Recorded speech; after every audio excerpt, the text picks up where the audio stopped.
อ่ะก็เอาว่าเราไปหาขี่รถทีบลินดีกว่า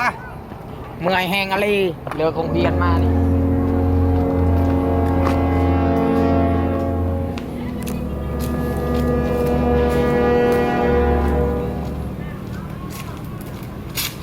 อ่ะก็เขาก็หากระเลือกคงเบียนมาเดี๋ยวนี้เราจะไปทางได้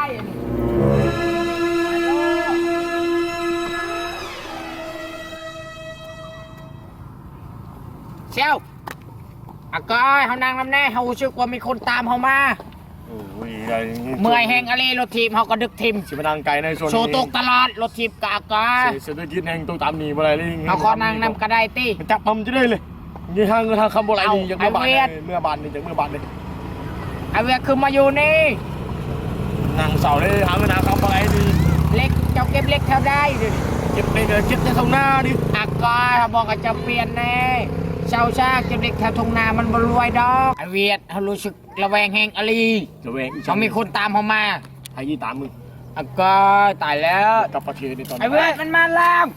ตายเขาแน่ไอเวียนี่โอ้ยแม่ไอเวียเก่งเลยจะมาเห็นยังนี่เมื่อไหร่จะเข้าเอาแล้วบักพีบานี่จักมันมาเห็ดสีช่างไอเวียเก่งอะไร จะเมื่อประเทศเด้จะกับประเทศเดิม เอาก็ไอเวียเราจะไปหาเก็บเล็กชอย เก็บสักกันดิเอาเงินข้าวปียนเลยเมื่อ จะขี่ยนต์นั่นยังขี่รถทีมกระเพรา อุ้ยไปดิไป แล้วก็ไอเวียบายบาย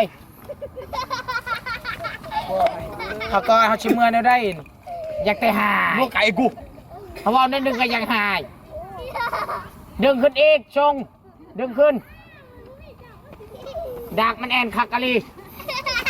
แต่โลดทำเมื่อก่อนมันคำแล้วแน่เก็บโทรศัพท์อีกเฮ้ยชิมาอีกยังอีกนี่น่าไปเมื่อไป